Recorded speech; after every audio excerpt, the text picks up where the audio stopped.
কি জিনিসের জন্য কান্না করো আমি পারবো না।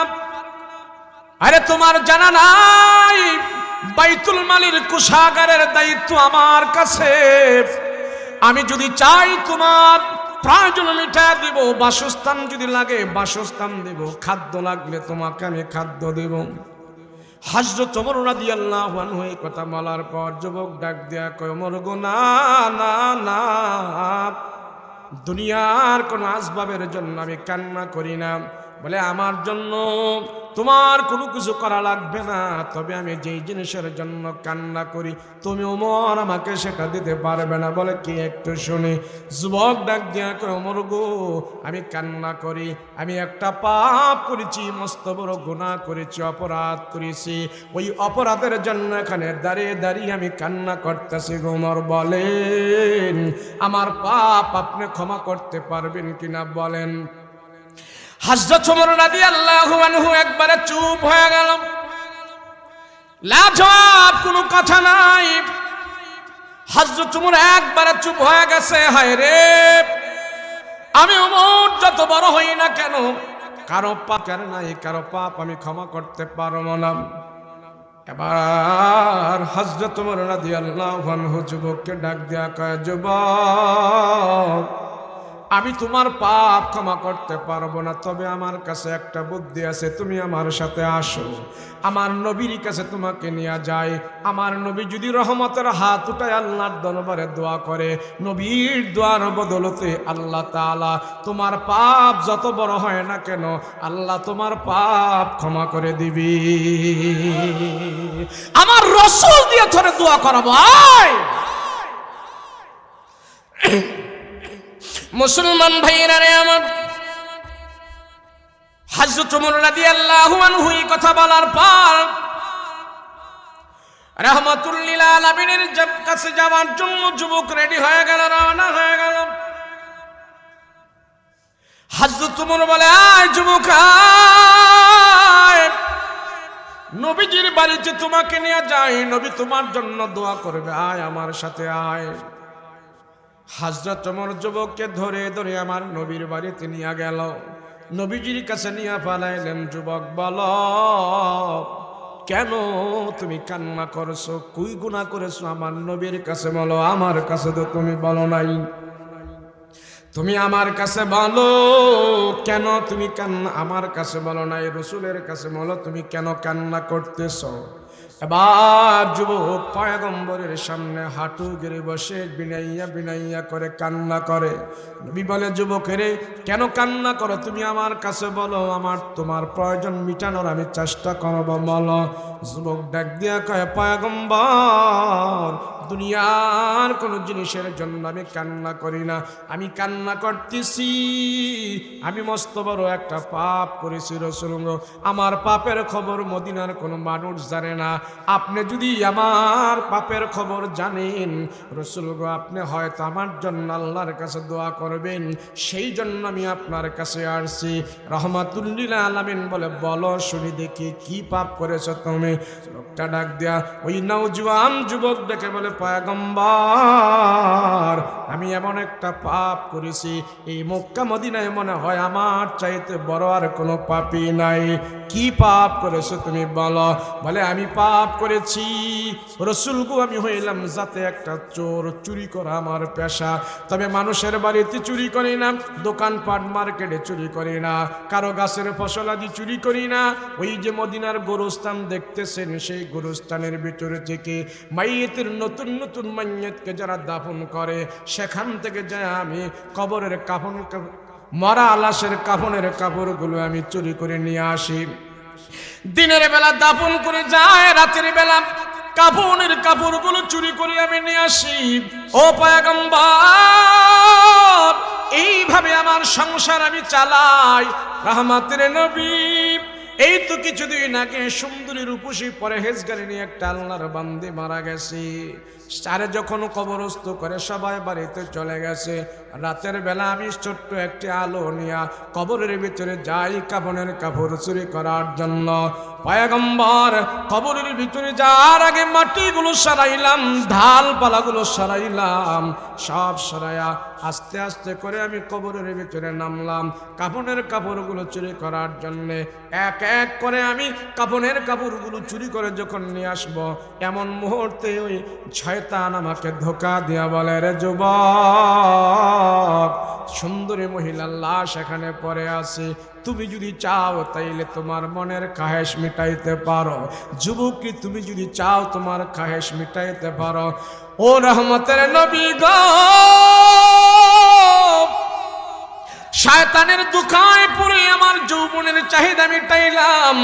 যখন আমি কবর থেকে চলে আসব, এমন মুহূর্তে ওই মৃত্যু মহিলার জবান থেকে আওয়াজ বের হয়ে গেল, এ যুবক, তোমার ভিতরে কি মালিকের ভয় নাই, আল্লাহর ভয় নাই? আমাকে কেন তুমি এমন করে রেখে গেলা? হাসরের ময়দানে আল্লাহর আদালতে আমি কি জবাব দেব? রসুলগু যখন নাকি মৃত মহিলা জবান থেকে আওয়াজ বের হয়, আমার কলিজার মধ্যে পানি নাই, আমি থরথর করে কাঁপতেছি। কোন রকম কবর থেকে ওইটা আমি রাস্তার পাশে দাঁড়িয়ে দাঁড়িয়ে কান্না করতেছি। আপনার ওমর আমাকে আপনার কাছে নিয়ে আসছি। নবীজি, আপনি যদি একটু আমার জন্য দোয়া করেন তাইলে আল্লাহ পাক মনে হয় আমারে ক্ষমা করে দিতে পারে। রাসূল, আমার জন্য একটু দোয়া করেন। রাহমাতুল লিল আলামিন যখন এই কথা শুনলেন, আল্লামা শায়েখ কারি আবুল্লাহ সমরকান্দি রাহমাতুল্লাহ আলাইহি তার কিতাবের ভিতরে লেখেন, নবীজি তার এই অবস্থার বর্ণনা শুনিয়া পয়গম্বর বসা ছিলেন, নবীজি ভয়ে লাফ দিয়া দাঁড়ায় গেছে। আল্লাহর নবী কাঁপাকাঁপি আরম্ভ করে দিয়েছে, হে যুবক, আমার পয়গম্বরের দরবারে থাকার তোমার কোনো সুযোগ নাই। এক মুহূর্তের জন্য তোমাকে আমি দেখতে চাই না, দূর হ, দূর হরে, দূর হরে যুবক, দূর হ। আমি নবীজি তোর চেহারাটা আর এক নজরও দেখতে চাই না। পয়গম্বরের দরবারে আর তোমার কোনো জায়গা নাই, তুমি দূর হয়ে যাও। এত বড় গুনাহগার, এত বড় পাপী আমি রাসূল দেখতে চাই না, মুহূর্তের ভিতরে আমার চোখের সামনে থেকে সরে যা, তোর চেহারা আমি আর দেখতে চাই না। তুমি এমন পাপী, মক্কা মদিনায় তোমার মতন একজন পাপী আমি রাসূলকে আর আমি রাসূল কোনোদিন আর দেখি নাই। দূর হও, আমার কাছে থাকার কোনো পারমিশন নাই, দূর হও। রাসূল তারে ধমকায় ধমকায়া বিদায় করে দিচ্ছি, চলে যাও। আল্লাহর নবী রাহমাতুল লিল আলামিন নবী যখন তারে ধমকায়া ধমকা বিদায় করে দিতেছে, দূর হ, দূর হ। ওই নওজোয়ান যুবক মনে করেছে, হায় রে, আমার নবী যদি আমার বদদোয়া করে, আমার জন্য বদদোয়া করে, তাইলে তো আল্লাহ পাক আমারে গজবের মধ্যে শামিল করে দিবি। নবী আবার ধমকায় যখন তারা দিছে, যুবকটা নওজোয়ান যুবক, সে নবীজির দরবার থেকে এক দৌড় দিছে, দৌড়া দৌড়া বাড়িতে যায় নাই, পাহাড়ের উপরে উঠে সেখানে কান্নাকাটি শুরু করে দিয়েছি। আল্লাহ, আমার পাপ দেখে আমার নবী পর্যন্ত আমাকে ঘৃণা করেছে, আমি আর কোথায় যাব? তোমার দরবারে চলে আসছি। এ মাইকলা কো আছে? তুই বাইকম্যান, তুমি ঠিক করো, এ দূরত্ব যেন সাউন্ড যায়। আল্লাহর নবী রাহমাতুল লিল আলামিন তারা বিদায় করে দিল, দূর হ। যুবক পাহাড়ের উপরে চলে গেছি, সেখানে কান্নাকাটি করতেছে। আল্লাহর নবীর কাছ থেকে যুবক পাহাড়ের উপরে যাইয়া সেখানে খাওয়া নাই, দাওয়া নাই, ঘুম নাই, নিদ্রা নাই, আরাম নাই, আয়াস নাই, শুধু কান্না করে কান্না করে কাঁদতে কাঁদতে 40 দিন পর্যন্ত কানলো। একবারে জীর্ণ শীর্ণ হয়ে গেল, হ্যাংলা পাতলা হয়ে গেল। খাবার নাই, ঘুম নাই, নিদ্রা নাই, আরাম নাই, আয়াস নাই, শুধু কান্না, শুধু কান্না, চোখের পানি শেষ হয়ে গেল। 41 দিনের মাথায় জিবরাইল আমিনকে আল্লাহ পাক ডাক দিয়া কোরআনের একটা আয়াত দিয়া নবীর কাছে পাঠাইলেন, ও পয়গম্বর, আপনাকে আমি ভালোবাসি, আপনার উম্মতকেও আমি ভালোবাসি। জিবরাইল আমিনকে আল্লাহ পাক ডাক দিয়া কয়, কোরআনের আয়াতটা নিয়ে আমার নবীকে শোনায় দিয়ে আসো। এই আয়াত নিয়ে জিবরাইল আমিন আমার পয়গম্বরের কাছে হাজির হওয়ার পর সালাম দিয়া রসুলকে বলতেছেন, ইয়া রাসূলুল্লাহ, সেদিন আমার নবীকে জিবরাইল আমিন 3টা প্রশ্ন করেছিল। রসুল গো বলেন, আপনার হায়াত, আপনার উম্মতের হায়াত মওতের মালিক আপনি না আল্লাহ? নবীজি বলেন, না না, আমার উম্মতের হায়াতের মালিক আমি না, মালিক হলেন আল্লাহ। জিবরাইল আমিন 2 নম্বর প্রশ্ন করে, রসুল গো আপনার উম্মতের রিজিকের মালিক আপনি না আল্লাহ? নবীজি বলেন, না না, রিজিকের মালিক আমি না, রিজিকের মালিক হলেন আল্লাহ। রিজিকের মালিক আল্লাহ, উম্মতের রিজিকের মালিক আমি না। এবার জিবরাইল আমিন 3 নম্বর প্রশ্ন করেন, ইয়া রাসূলুল্লাহ, ইয়া হাবিবাল্লাহ, আপনার উম্মতের গুনাহ খাতা ক্ষমা করার মালিক আপনি না আল্লাহ? নবীজি বলেন, না না, গুনাহ খাতা ক্ষমা করার মালিক আমি না, মালিক হলেন আল্লাহ। জিবরাইল আমিন বলে, তো কিছুদিন আগে আপনার কাছে যে গুনাহগার জিনাকার যুবক আসছিল তার খবর আপনার কাছে আসেনি? এবার বলে, না না, তার খবর আমার কাছে নাই, আমি তার গুনার কারণে, পাপের কারণে তারে আমি বিদায় করে দিয়েছি। এবার জিবরাইল আমিন ডাক দিয়া কয়, কেন আপনি বিদায় করে দিলেন? আপনার আল্লাহ তো তারে বিদায় করে দেয় নাই, রসুল গো আপনি বিদায় করে দিয়েছেন। আজ থেকে আপনাকে আল্লাহ পাক খুশি করেছেন। আপনার উম্মতের ভিতরে যদি এমন গুনাহগার কেউ থাকে আর তারা যদি খাঁটি দিলে তওবা করে, তাদের পক্ষে আল্লাহ কোরআনের আয়াত নাজিল করে জানাই দিয়েছি, এমন গুনাহ খাতাও আল্লাহর দরবারে খাঁটি তওবা করার কারণে আল্লাহ তার গুনাহ মাফ করে দিয়েছি। রাহমাতুল লিল আলামিন নবী আমার কোরআনের আয়াত জিবরাইল আমিন আমার রাসূলের কাছে বলতেছি, ইয়া রাসূলুল্লাহ, আপনাকে কেন্দ্র করে, আপনাকে ভালোবেসে আল্লাহ কোরআনের আয়াত নাজিল করে জানাই দিয়েছেন, আগেরকার নবীর উম্মতরা যদি রাতের বেলা জিনা করত, তাদের কপালে সকালবেলা লেখা উঠে যেত এটা জিনাকার। আগেরকার উম্মতেরা যদি রাতের বেলা চুরি করত, দিনের বেলা তাদের কপালে লেখা উঠে যেত এটা চোর। রাতের বেলা খারাপ করলে দিনের বেলা খারাপটা তাদের কপালে বেশি যেত। আপনার উম্মত এমন হবে না, এমন হবে না। পাপ করার পরেও আল্লাহ পাক ধৈর্য ধারণ করে থাকবে। যদি আপনার উম্মত বুঝতে পারে এটা পাপ, আর সেটা বুঝার পরে যদি তারা তওবা করে, আল্লাহ পাক তার পাহাড় পরিমাণ গুনাহ হলেও সেটা মাফ করে দিবি। রে রে কষ্ট হয় রে, দূরের থেকে সাউন্ড বাড়াই দে বা সুন্দর করে দে। তেল মোবিল নাই শরীরে, হ্যাঁ দাও সুন্দর করে সাউন্ড বাড়াও। হ্যাঁ, রাসূল পাক সাল্লাল্লাহু আলাইহি ওয়াসাল্লাম কি এই বেটা এটা বাড়াইছিস কেন? রাসূল পাক সাল্লাল্লাহু আলাইহি ওয়াসাল্লাম যখন কোরআনের আয়াত নাজিল হলো, আল্লাহর রাসূলের কাছে জিবরাইল আয়াত নিয়ে আসলো।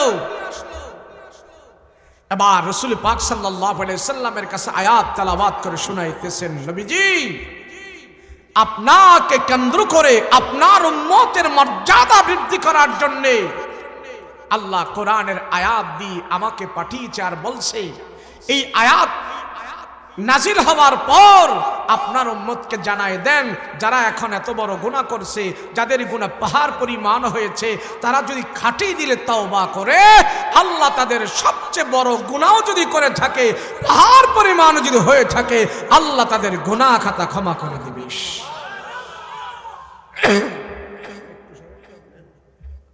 তুই কিসের নিচে কি দেহস? এই মোবাইল চালাস বয়া, আমার দিকে না দেখবি, তুই মোবাইল চালাও কে? আমার দিক থেকে এর দূরে থেকে যেন আওয়াজ যায়, এটি যে ডাক না দেয়, এইভাবে সুন্দর করো সাউন্ডটা। তুমি মোবাইল নিয়ে ব্যস্ত। যদি আল্লাহ পাক এত বড় গুনাহ আমাদের ক্ষমা করতে পারে, তাহলে পৃথিবীর বুকে মায়া দয়া বেশি কার, জোরে বলুন। সবাই বলেন মায়া দয়া বেশি কার? মায়া দয়া সবচেয়ে বেশি হলো আল্লাহর। আল্লাহ কয় বান্দা আমি তোমারে সবচেয়ে বেশি ভালোবাসি। আল্লাহ ওই বান্দাকে সবচেয়ে বেশি ভালোবাসে যে গুনাহ করার পর বুঝতে পারে এটা গুনাহ, সেই গুনার জন্য যদি সে চোখের পানি ছেড়ে দেয় আমি আর করব না, আল্লাহ পাক ফেরেশতাদেরকে সাক্ষী রেখে বলে আমি তোর নাকের আগায়, তোর চোখের পানি নাকের আগায় আসার আগে আগে আমি আল্লাহ তোর গুনাহ মাফ করে দিয়েছি। আল্লাহ ওই ব্যক্তিটাকেও ভালোবাসে যেই ব্যক্তি আল্লাহর ভয়ে গুনায় যায় না, আল্লাহর ভয়ে সে গুনায় হাত দেয় না, আল্লাহর ভয়ে সে সুদ খায় না, আল্লাহর ভয়ে সে জিনা করে না, আল্লাহর ভয়ে সে মনের চাহিদা আল্লাহর নির্দিষ্ট পন্থায় মিঠায়, অন্য কোনো ভাবে মিঠায় না, জিনা করে না। আল্লাহর ভয়ে যদি সে ওখান থেকে দূরে চলে আসে, আল্লাহ বলে এই বান্দাকে আমি আল্লাহ সবচেয়ে বেশি ভালোবাসি। আমার কাছে ঘুষের টাকা আসছে, আমি এখন খাই না, আমি বলছি যে আমি এটা খাবো না, এটা আমার আল্লাহ বেরাজি হবে, সেই জন্য আমি ঘুষের টাকা হাত দিলাম না, হাত না দিয়ে টাকা ফেরত দিয়ে দিলাম। আল্লাহ কয় তোর এই আমলটা আমি সবচেয়ে বেশি পছন্দ করেছি। আমার টাকা আছে, আমি সুদ খাইতে পারি, ঘুষ খাইতে পারি, আমি অত্যাচার করতে পারি, এই টাকা দিয়ে মানুষের ক্ষতি করতে পারি, কিন্তু আল্লাহর ভয়ে আমি করি না। আল্লাহ পাক বলেন আমার এই বান্দাকে আমি সবচেয়ে বেশি ভালোবাসি। আল্লাহ বলে এই বান্দাকে আমি সবচেয়ে বেশি ভালোবাসি। একটু সামনে আসবেন, একটু আপনারা আসেন, সামনে আসেন। লা ইলাহা লা ইলাহা, সাটা নাই কোনো, লা ইলাহা, আসেন সামনে আসুন। লা ইলাহা সুবহানাল্লাহ আলহামদুলিল্লাহ লা ইলাহা ইল্লাল্লাহ লা ইলাহা ইল্লাল্লাহ লা ইলাহা লা ইলাহা ইল্লাল্লাহ লা ইলাহা লা ইলাহা ইল্লাল্লাহ লা ইলাহা ইল্লাল্লাহ মুহাম্মাদুর রাসূলুল্লাহ সাল্লাল্লাহু।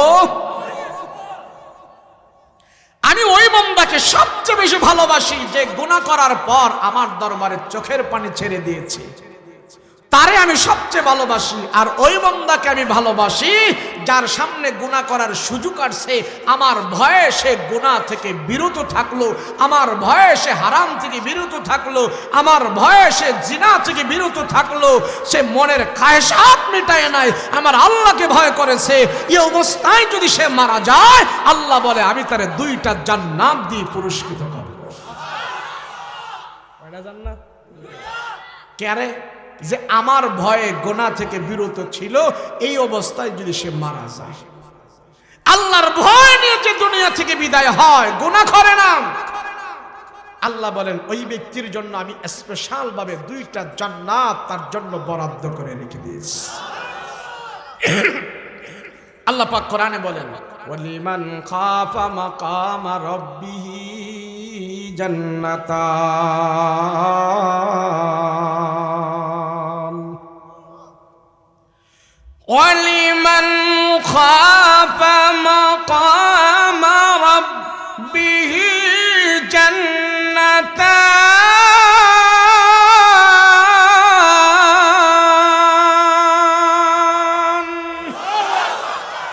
আল্লাহ কয় তোরে 2টা জান্নাত দিব যদি তুই আমার ভয়ে গুনাহ থেকে দূরে থাকো।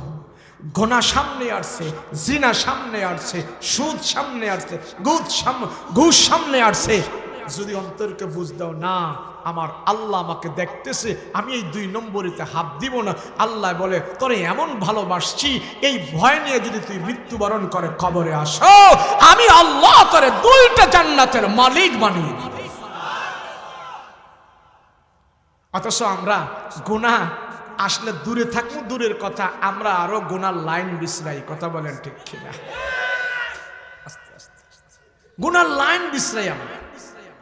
পাড়া মহল্লার নওজোয়ান যুবকদের দিকে তাকাইলে দেখা যায় হায় হায়, যুবক তো কামসারা, বিয়ে করতে ভয় পায়।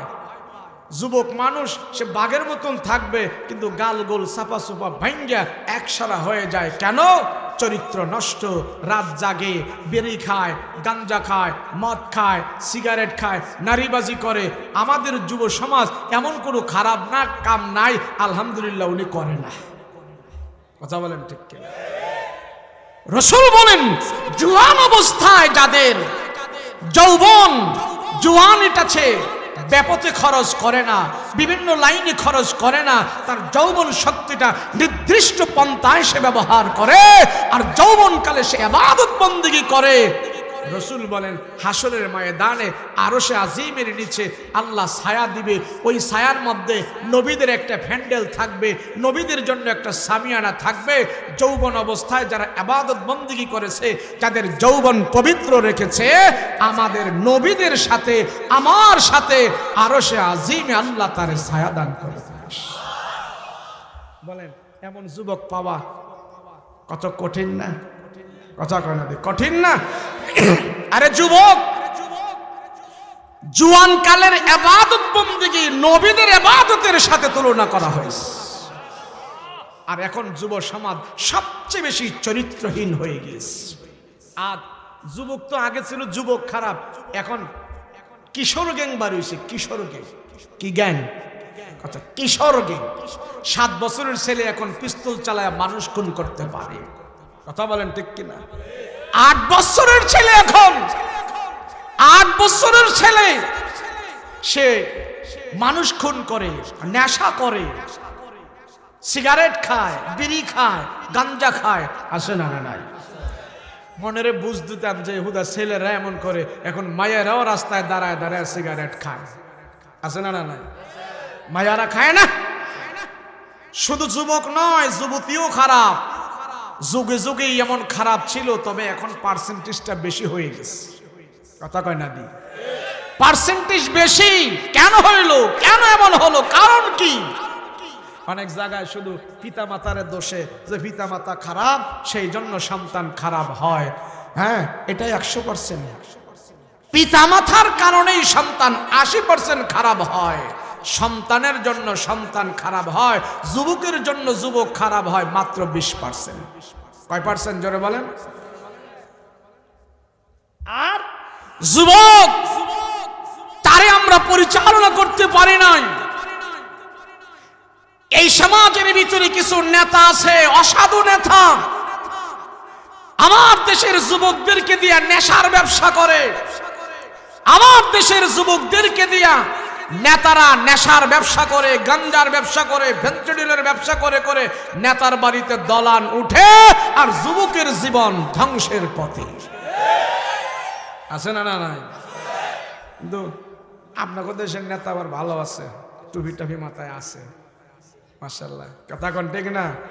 আরে সুন্নতি মানুষ, কিছু ভুল টুল হইলো আপনারা মাফ করে দিয়েন। কথা বলেন ঠিক কিনা?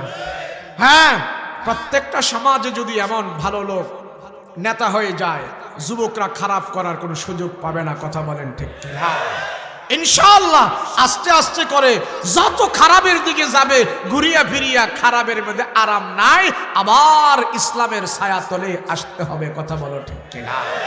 যুবক, যে যুবক আল্লাহর ভয়ে গুনাহ ছেড়ে দেয়, যেই যুবক আল্লাহর ভয়ে জিনা ছেড়ে দেয়, তাদের জন্য আল্লাহ কয়টা জান্নাত রেখেছেন? 2টা জান্নাত। এটা আমার কথা নয়, কোরআনে কারিমে আল্লাহ স্পষ্ট আয়াত দিয়ে জানাই দিয়েছেন, ওলিমান খাফা মাকাম রাব্বিহি জান্নাতান। আমার দেশের যুবক খুব ভালো করে থাকবা। যুবতীদের অবস্থা ভালো না। কোনো মহিলায় যদি ফোন করে হ্যালো হ্যালো বলে, তোমার দিলটা একবারে নরম করে ফেলেও না, তুমি একবারে তার জন্য কাতর হয়ে যাও না, এমন ধমক দিবা, এক ধমকে যেন যুবতী কোনোদিন তোমার কাছে ফোন করার সাহস না পায়। কথা বলেন ঠিক কি? দেশে নারীদের ছলছাতুরি সবচেয়ে বেশি খারাপ। নারীদের ছলছাতুরি এমন খারাপ, নারীদের ষড়যন্ত্র থেকে নবীরা পর্যন্ত রেহাই পায় নাই। কথা বলেন ঠিক কিনা? মুসা নবীর অপবাদ দিছে এক নারী, মুসা নবীর অপবাদ দিয়া দোষে ফালায় দিছিল এক নারী, সেখান থেকে আল্লাহ হেফাজত করেছে। ইউসুফ নবীর এক নারী বন্দি করে জুলাইখা এমন বন্দি করেছে 7 বছর জেল খাটতে হয়েছে। কথা বলেন ঠিক কিনা? আমার আপনার নবীকে মহিলা মানুষ ষড়যন্ত্র করে নবীর বিষ খাওয়ায় ফেলেছিল। আমার আপনার নবীকে মহিলা মানুষ ষড়যন্ত্র করে নবীর জাদুটোনা করে মেরে ফেলতে চেয়েছিল। নারীদের ষড়যন্ত্র খুব সাংঘাতিক খারাপ। নারীদের ষড়যন্ত্র থেকে, মেয়েদের ষড়যন্ত্র থেকে আল্লাহ যেন সব পুরুষদেরকে হেফাজত করে, বলেন আমিন। এমন আছে না নারী, আছে না দুষ্ট নারী, আছে না? না নাই? পাড়া মহল্লায় কিছু অসাধু নারী আছে, অসাধু মহিলা আছে, এরা শুধু ফন্দি বিছরায় কিভাবে পুরুষ লোকদেরকে ফান্দে ফালাইয়া কিছু মাল কামানো যায়। আছে না নাই? বহুত আছে। এটা এখন থেকে নয়, নবীর আমলদের থেকেই ছিল এরকম, এখনো আছে। এক মহিলা, এক ঘটনা শুনছিলাম। এক মহিলা, সবাই এই মহিলার সম্পর্কে জানে সে ভালো না খারাপ, কিন্তু এই মহিলায় একটা ভালো ছেলে সম্পর্কে লাগছে পিছনে। ধরেন না উত্তরপাড়ার আবুল্লায় তার বাবার 5 তলা বিল্ডিং আছে, 10 তলা বিল্ডিং আছে, মাসে অনেক টাকা ইনকাম আছে। মহিলায় তার পিছনে লাগছে যে তারে একটা সলসাতুরি নদী ফালাইয়া মেল বৈঠক বিচার করায়া কিছু টাকা টোকা জরিমানা করব। তো মহিলা অনেক দিন চেষ্টা করতেছে কেমনে তারে সলসাতুরি ফালানো যায়। এবার চিন্তা করলো যে তার নামে একটা অপবাদ দেই, অপবাদ দিয়া মিথ্যা বলিয়া তারা যখন দোষী করব, সে দোষ থেকে বাঁচার জন্য বিচারের মধ্যে কিছু জরিমানা দিবে, আর আমি মহিলাই সেটা নিব।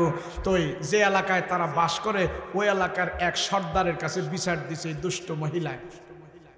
দুষ্ট মহিলায় যা বিচার দিল, সর্দার সাহেব, ও মাদবর সাহেব, উত্তরপাড়ার আবুল্লাহ সে আমার ইজ্জতের উপরে হামলা করছে, আমি আপনার কাছে বিচার চাই। বিচার দিস। উত্তরপাড়ার এই আবুলে আমার চরিত্র নষ্ট করে ফেলেছে। তো বিচারক কয় ঠিক আছে, তুমি যে বিচার দিছো আমি বিচার করব। আবুল্লারে ডাক্তার আনছে, কিরে আবুল, তোরে সবাই ভালো কয়, এই যে নারী তোর নামে বিরুদ্ধে বিচার দিল, তুই নাকি তার ইজ্জতের উপরে হামলা করছস। আবুল্লাহ কয় হামলা কি, ইজ্জত কি, আমি তো বুঝি না কোনো। আরে বুঝছ না বেটা, এই মহিলাই বলতেছে তার সাথে নাকি তুই কোনো খারাপ কাজ করছস। ওই ছেলে কয় আস্তাগফিরুল্লাহ আস্তাগফিরুল্লাহ, আমি মাথা ধরে কই, কোরআন ছুঁয়া কই, মসজিদ ধরে কই, আমি এমন কাজ করি নাই, এমন কাজ করি নাই। তো সর্দার সেদিন না করতেছে, আমি কোরআন শরীফ ধরে কই, মাথা ছুঁয়া কই, মসজিদ ধরে কই, আল্লাহর সাক্ষী রেখে কই, সেই কাজ করছে। তো বিচারক পড়ছে বিপদ। বিচারক কয় হায় কেমনি বিচার করি এখন, হায়ও কসম কাটে, হায়ও কসম কাটে। তো মহিলাটার জিজ্ঞাসা, এই তোর কোনো সাক্ষী আছে? কই এই কাজ কি কোনো সাক্ষী রেখে করে নাকি, আমি বিচার চাই। 2 নম্বর মহিলা। এখন বিচারক ফিরে গেছে বিপদে, কেমনে বিচার করি, হ্যারও সাক্ষী নাই, হ্যারও সাক্ষী নাই, এ দুজনই কসম কাটতেছে, বিচার কেমনে করব। বিচারকটা ছিল আল্লাহওয়ালা। কি ছিল? জোরে কোন কি ছিল? আল্লাহওয়ালা। আল্লাহওয়ালা বিচারক। এবার সে কেমনে করবে? আমাদের দেশে তো আল্লাহওয়ালা বিচারক আছে, আছে না? না নাই? রাতের বেলা 500 টাকা ধরাই দিলে দিনের বেলা বিচার ঘুরাই ফেলে, এমন আল্লাহওয়ালা আছে না? না নাই? আরে সর্দার মেল দরবারের বৈঠকে গেলে দেখা যায় ফরদান্না গো বাপ কি, রাত্রে যেন টাকা খায় আসছে, বিচার দেখলেই বোঝা যায়। কথা কোন ঠিক? আমার দেশে একটা ছাগল কিনতে গেলে 2000, 7000, 5000 টাকা লাগে, লাগে না? একটা ছাগল কিনতে গেলেও 5-7 হাজার টাকা লাগে, কিন্তু আমার দেশের সর্দার প্রধান 5-7 হাজার লাগে না, 500 টাকা দিলে কিনা যায়। কথা কয় না দি? আরে ছাগল কিনবার গেলে লাগে 5-7 হাজার টাকা, আর বিচারক কিনতে গেলে লাগে 500 টাকা। ছাগলের চাইতে বিচারের দাম কমে গেছে। কথা বলো ঠিক কিনা? সমাজে শান্তি। এখন বিচার দিছে কাজী সাহেব, বিচার চাই। ঠিক আছে, তুইও কসম কাটস, তুইও কসম কাটস, বিচার কেমনে করো? ঠিক আছে রাখ। তো মায়াডারে ডাইকে আনছে, আইনা কয় নেই, আমার পকেটে তো 10টা টাকা দিলাম, এই 10টা টাকা তোরে দিলাম, সুন্দর কুচকুচা টাকাটা নিয়ে যা। আগামী সোমবারে এই টাকাটা আমার কাছে আইনা সকাল 10টা বাজে হাজির করবি, কেউ যেন তোর থেকে টাকা না নিতে পারে। যদি কেউ নিয়ে যায় তাহলে তুই দোষী। পারবি? অক্ষত অবস্থায় আনতে পারবি? বলে কি কোন স্যার? বিচারক সাহেব, আমার কাছ থেকে এই টাকা কেউ নিতে পারবে না, 1 সপ্তাহ পরে আমি হাজির করব, এরপরও আমি বিচার চাই। আবুল্লাহ আমার কেন এমন করল? এখন বিচারক যখন তারে 10 টাকা দিয়ে পাঠাই দিছে, আগামী সোমবার আইন আমার কাছে জমা দিবা। গেছে গা ফুলাডারে ডাক্তার না কই, তোর নামে যে অপবাদ দিছে, হেরে যে 10টা টাকা দিছি, জান সত্যি তুই? কহ দেখছি তো। আগামী সোমবার হওয়ার আগে সকাল 10টায়, সোমবারে সকাল 10টায় ওই মহিলা থেকে তুই আমার আইনা এই 10টা টাকা দিবি, তার থেকে তুই যেমনে পারস 10টা টাকা নিয়ে আসবি। যদি পুরুষ মানুষ না আনতে পারো তো সব দোষ তোমার উপরে, তোমারে ক্যাসকা দেওয়া হবে। এখন আবুল্লাহ কয় ঠিক আছে, যদি 10,000 টাকাও লাগে তো আমি এটা নিয়ে আসবো। পুরুষ মানুষ পারবো আমি, ঠিক আছে যা। 2টারে পাঠায় দিছি। এখন আবুল্লাহ আর বাড়িতে যায় না, ওই মায়ের বাড়ির আশেপাশে ঘুরঘুর করতেছে, কেমনে তার থেকে 10টা টাকা আনা যায়। রূপালীরে যায় কয়, তুই টাকাটা দিয়া দে, তুই যা চাস তা দিমু, তোরে 10,000 20,000 সব দিমু, আমার মান সম্মান সব যাইবো, আমার নামে যে মিথ্যা অপবাদ দিছস এই টাকাটা আমারে দিয়া দে। এখন রূপালী কয়, শয়তান সাবধান, আমার বাড়ির আশেপাশে আসবি না, যদি তোরে টাকা দিয়া দে আমার বহুত খারাপ হয়ে যাব, এই টাকা পাবি না, দূর হ আমার বাড়ি থেকে, দূর হ। 2 দিন 3 দিন যায়, আবুল্লাহ আর টাকা আনতে পারে না।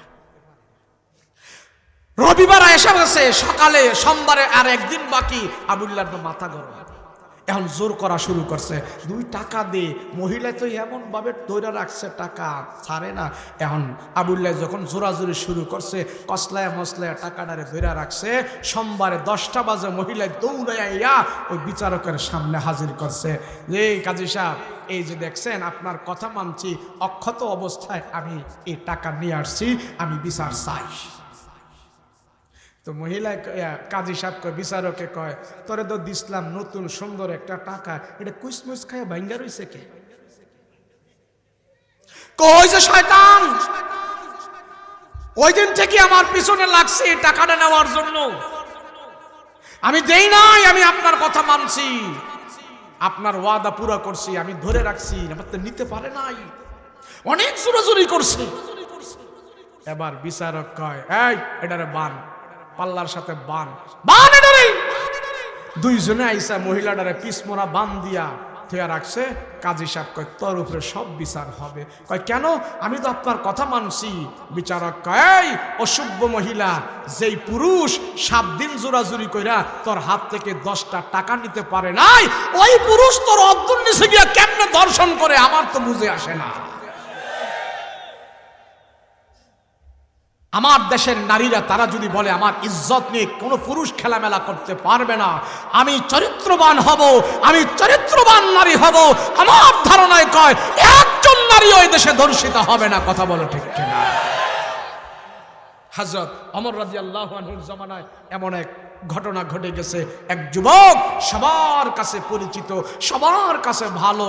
হযরত ওমর রাদিয়াল্লাহু আনহুর জামানায় মদিনায় যুবকের প্রশংসা, সবাই প্রশংসা করে, এই যুবক সচ্চরিত্রবান, এই যুবক আদর্শবান, এই যুবক অনেক ভালো, এই যুবক অনেক সুন্দর, তার কথাবার্তা চলন বলন সব ভালো, সবার মন কেড়েছে, সবাই তার ভালোবাসে। তো ওই সমাজের ভিতরে একটা দুশ্চরিত্র নারী ছিল, এই নারীও তারে ভালোবাসে। তো নারীর ভালোবাসাটা ছিল ব্যতিক্রম। ওই নারী চিন্তা করছে, এই ভদ্র নম্র সভ্য এই যুবককে আমি একদিন আমার মনের চাহিদা মিটাবো, তার সাথে সব মনোরঞ্জন করব, সবার কাছে এত ভালো। তো বুদ্ধি করে যুবকটারে আটকাইছে, এক রুমের ভিতরে আটকাইছে। আটকায়া বলতেছে, শোনো, তোমার প্রশংসা সবাই করে এই শহরে, আমিও তোমার প্রশংসা করি, আমিও তোমাকে ভালোবাসি, তবে আমারটা একটু ব্যতিক্রম। আজ আমি তোমার সাথে যত মনোরঞ্জন আছে আমি তা করব। যুবক বুঝে ফেলছে। যুবক বলতেছে, আপা, মা, আপনি আমার সাথে এটা কইরেন না। মা, আমি চরিত্রবান যুবক, আপনি আমাকে নষ্ট করেন না, আমি আল্লাহকে ভয় করি, আমার জীবন যৌবন থাকতে আমি আমার চরিত্র নষ্ট করতে চাই না, আপনি আমাকে ছেড়ে দেন। মহিলাকে, শোনো, এখন যদি 2-4 জন মানুষ ডাক দেই, তারা কিন্তু আমারে খারাপ কইব না, তোমারে কিন্তু ক্যাসকা দিব। আমার কথাই বিশ্বাস করব, তোমার কথা বিশ্বাস করব। আল্লাহওয়ালা যুবক মদিনার ভিতরে চলাফেরা করে। মদিনার সব মানুষের কাছে তার প্রশংসা, সবাই তার ভালোবাসে। যুবকের চরিত্র ভালো, যুবকের আচার ব্যবহার ভালো, নাম ডাক ভালো। আল্লাহওয়ালা যুবক, কিন্তু মহিলায় তার আটকায় ফেলছে, তার চরিত্র নষ্ট করার জন্য আটকায় ফেলছে। এবার যুবক আল্লাহর দরবারে হাত উঠায় বলে, আল্লাহ আমি করবো কি, এখন করবো কি? আমি যদি তার সাথে জিনা করি তাইলে তোমার কাছে দোষী, আমি যদি তার কাছে জিনা করি তোমার কাছে দোষী, এবং দুনিয়ার মানুষের কাছেও দোষী। আমি এখন করবো কি আল্লাহ কি করব? কিন্তু আমি চাই আমার পবিত্র জীবন নিয়ে তোমার দরবারে হাজির হতে, আমার আদর্শ আমার চরিত্র পবিত্র নিয়ে আমি মৃত্যুবরণ করতে চাই। আল্লাহ গো, দুনিয়ার কোনো মানুষ দেখবে না। এই মহিলা যদি আমার সাথে এমন করে, তুমি তো দেখবা তোমার কাছে আমি কি জবাব দিব, কি জবাব দিব? মুসলমান ভাইরা রে আমার, দুশ্চরিত্র মহিলা সব দিক থেকে সব কিছু বন্ধ করে দিয়া বলে, যুবক এই পৃথিবীর কোনো মানুষ জানে না, কেউ জানে না, কোনো খবর নাই। ওই পরহেজগার যুবক চোখের পানি ছেড়ে ছেড়ে কান্না করে আর বলে, আল্লাহ আমি করবো কি? আমার যৌবন জীবন পবিত্র রেখেছি, অপবিত্র করতে পারবো না। ওই দুশ্চরিত্র নারী যখন তার কাছে আসছে, ওই আল্লাহওয়ালা যুবক কাঁপতে কাঁপতে জমিনের মধ্যে পড়ে গেছে। মহিলাটা দেখতেছে যুবকটা মাটির মধ্যে পড়ে ছটফট করে কান্না করতেছে, একটা চিৎকার দিয়া নাড়াচাড়া করে না। মহিলা দেখতে পাইল যুবকটা ইন্তেকাল করে দুনিয়ার জমিন ছেড়ে বিদায় হয়ে গেছে। যুবকের বডির নাড়াচাড়া করে না, রুহ নাই, মৃত্যুবরণ করেছে, দুনিয়া থেকে বিদায় হয়ে গেছে। মহিলা মানুষ এবার ভয় পেয়ে গেল, হায় রে মরা লাশ আমার ঘরে, যুবকের লাশ। যদি এখন কোনো মানুষ দেখি তাইলে তো খুনের আসামি আমাকে বানাবে, আমি তো খুনের আসামি হয়ে যাব। করবো কি?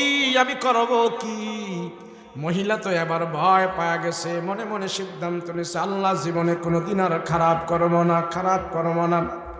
আশেপাশের মানুষদেরকে ডেকে বলে, এমন ঘটনা, আমি এমন করেছিলাম আর এমন হয়েছে। সে পবিত্র অবস্থায় দুনিয়ার জমিন থেকে বিদায় হয়ে গেছে।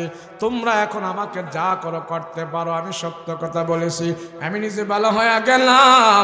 আর যুবককে তোমরা দাফন কাফন করে কবরস্থ করে দাও। ওই মহিলার কথা অনুযায়ী তার আত্মীয় স্বজনেরা এবং যুবকের মা বাবা তাকে দাফন কাফন করে কবরের মধ্যে রেখে দিয়েছে। হযরত ওমর জানাজার নামাজ পড়ায়া তারা কবরে রেখে দিয়েছে।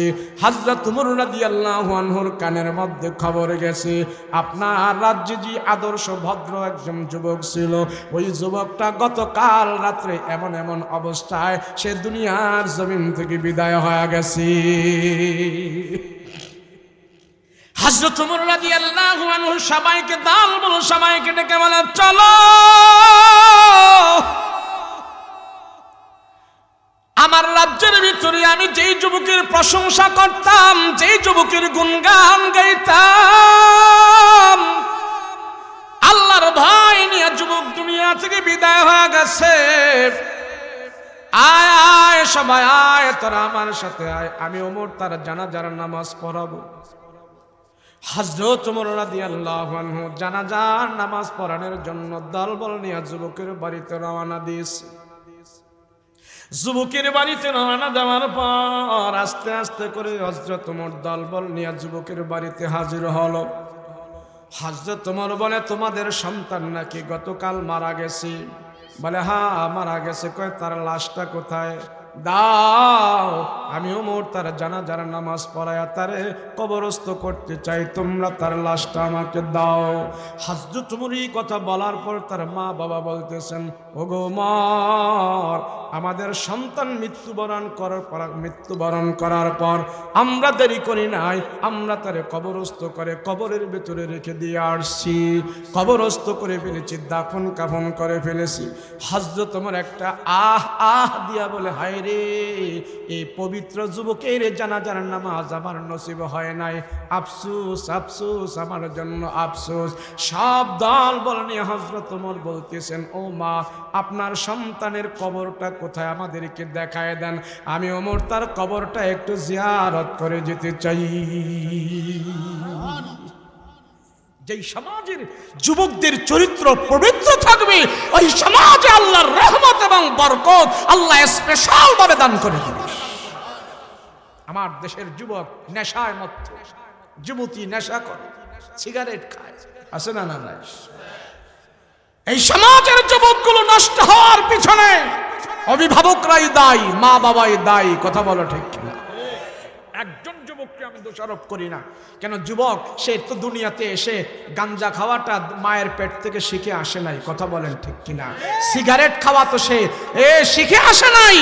আইসা দেখছে বাবায় সিগারেট খায়, চাচায় সিগারেট খায়, মাস্টারে সিগারেট খায়, ডাক্তারে সিগারেট খায়, আইসা দেখছে এইভাবে সবাই খায়। তো আস্তে আস্তে করে সে যখন বড় হইল দেখতেছে সবাই খায়, আর বাপে যখন সিগারেট খায়, অথর্ব গাদা এমন সন্তানের বাবা মা আছে, সন্তানকে 50 টাকা দেয়, 100 টাকা দেয়, দিয়া বলে যাও বাজার থেকে আমার জন্য 5-6টা সিগারেট নিয়ে আসো। এমন বাবা আছে না? না নাই?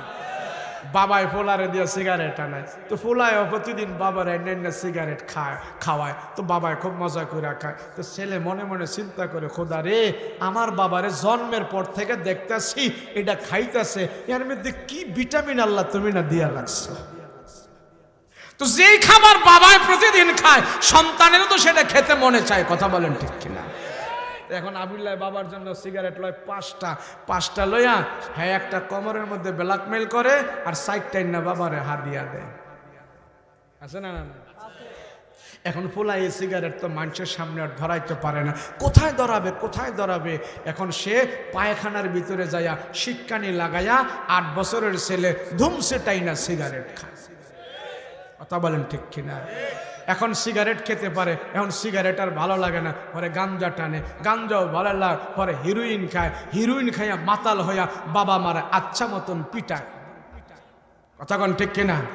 বাবা মারা আচ্ছা মতন যে নেশাখোর সন্তান পিটাইতেছে, এর জন্য আমি বলি বাবা মা নিজেই দায়ী। কথা বলো ঠিক কিনা?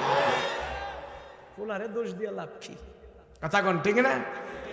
বাবা মা হক আদায় করে না, সেই জন্য সন্তানেরা বাবা মার উপরে আঘাত করে। কথা বলো ঠিক না? বলে হুজুর কি শখ, কি হক? বলে প্রত্যেকটা সন্তানের হক আদায় করা বাবা মার উপরে দায়িত্ব। কথা বলেন ঠিক কিনা? কি হক? সন্তান যখন জন্মগ্রহণ করলো, সন্তানের ডান কানে আজান, বাম কানে একামত দাও, এটা বাবা মার উপরে দায়িত্ব। কথা বলেন ঠিক কিনা? দিছে নি আজান? দিছে? খবরই তো নাই। ভালোই করছি। কিছুদিন যখন যায়, তার নামে একটা সুন্দর, তার জন্য একটা নাম রাখা দাও। সুন্দর নাম আছে নি আমগো? সুন্দর নাম কি? মন্টু মিয়া, সেন্টু মিয়া, রট মিয়া, খন্তি মিয়া, কুড়াল মিয়া, আছে না? না।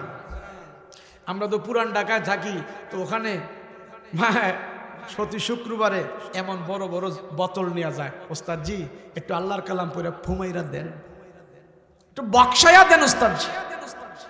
তো প্রতি জুমায় এমন বড় বড় বোতলের মধ্যে ফু দেয় আর বক্সাই। এক মুরব্বী দেখলাম 5 জুমা আইছে, 5 জুমা। কয় জুমা? তা আমি কইলাম চাচা এই পানি ভরা কেডায় খায়? ছাওয়াল রে খাওয়াই। তো এই এতদিন খাওয়াইতেছেন? কয় না, এটার কাঠকুল ধরতেছে না, এটা জাউরামি বান্দরামি আরো বাইরে গেছে। তো বাইরে গেছে তো কি? ওটা আইল্লা জাল্লা চলে, কথাই শুনবার চায় না। আমি কই কি মসজিদে আহে না? হারামি মসজিদে আইব দূরের কথা, পশ্চিমে ঠুকাও খায় না। তা আমি কইলাম এই মহল্লায় তো থাকে। কাহা এই মহল্লায়? আমি কি আপনার ভোলার নাম কি? হ্যাঁ মসজিদে হ্যাঁ না, আমি ওরে মসজিদে আই না, এরপরে বুঝামু বাবা মার সেবা করা লাগবে। কলে আমার পোলার নাম আমি আর আমার বিবি শখ কইরার নাম রাখছি পাপ্পু। ডিকশনারি খুললে দেখি হায় হায়, এই পাপ্পু নামের অর্থ হয়েছে আদরের কুত্তার বাচ্চা। কইলাম চাচা এই ফোলা যায় আপনারে কামরা এখানে এটা তো ভালো করতাস, কি হকটা আদায় করছে, কথা কোন ঠিক কিনা? কিছুদিন জমরপুর সন্তানের নামে একটা আকিকা করে, আকিকা বুঝেননি? এখন তো আকিকা দেয় না, এখন সুন্নতে খতনা কইরা ফুলার সোনা কাইটা মুসলমানের অনুষ্ঠান করে, সুন্নতে খতনা করে, আছে না নাই? এই সুন্নতে খতনার অনুষ্ঠান করা কোরআনে নাই, হাদিসে নাই, সাইর তরিকায় নাই, মাযহাবে নাই, কিচ্ছু জানে নাই। ছোট্ট বাচ্চা তাই সে মুসলমানি করছে, একটা সুন্নত আদায় করছে, এই জন্য বিশাল বড় অনুষ্ঠান কইরা এখন ধুমধামে সারাদিন খাওয়া আর টেবিল লইয়া পয়সা কালেকশন, আছে না নাই? আমাদের দেশে একটা এরকম অনুষ্ঠান করছে, আমি কই কিরে তোর লাভ হয়েছে কেমন? লাভ তো ভালোই হয়েছে। আমি কই কত? 80,000 টাকা দিয়ে গরু কিনছি, মোটামুটি 1.5 লাখ টাকা খরচ করছে, প্রায় 3 লাখ টাকার কাছাকাছি উঠে গেছে হুজুর।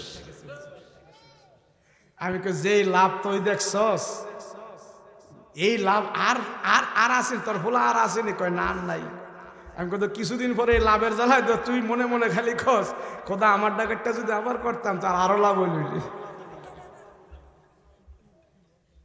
কই পাইছি গো আসে কুচ গায়ে হলুদের অনুষ্ঠান, বিয়ার আগেই ভোলা ভাই ডলাডলি ঘষাঘষি, তো জাউরা হারামজাদা হইতো না কই থেকে? কথা বলেন ঠিক কিনা? হুজুর আয়া পড়ছে, আমি শেষ করে দিতেছি, একটু চেয়ারে দেন না, আমার তো কইও দানবেন লই আইছেন দি। মাশাআল্লাহ, ওয়াজ করতে করতে সারা বাংলাদেশ সফর করতে করতে আমাদের মুরব্বী সফিউল্লাহ লাহোরী সাহেব, আমরা অনেক আগের থেকে দেখতেছি হুজুরে মাশাআল্লাহ অনেক অনেক জ্ঞান গর্ব আলোচনা করে সারা বাংলাদেশ দৌড়া শরীরটা হুগাই গেছে গা। তারা নির্লস প্রাণবন্ত চেষ্টা করেছে দিনের জন্য, আল্লাহ পাক তাদের হায়াতে বরকত দান করেন, বলেন আমিন।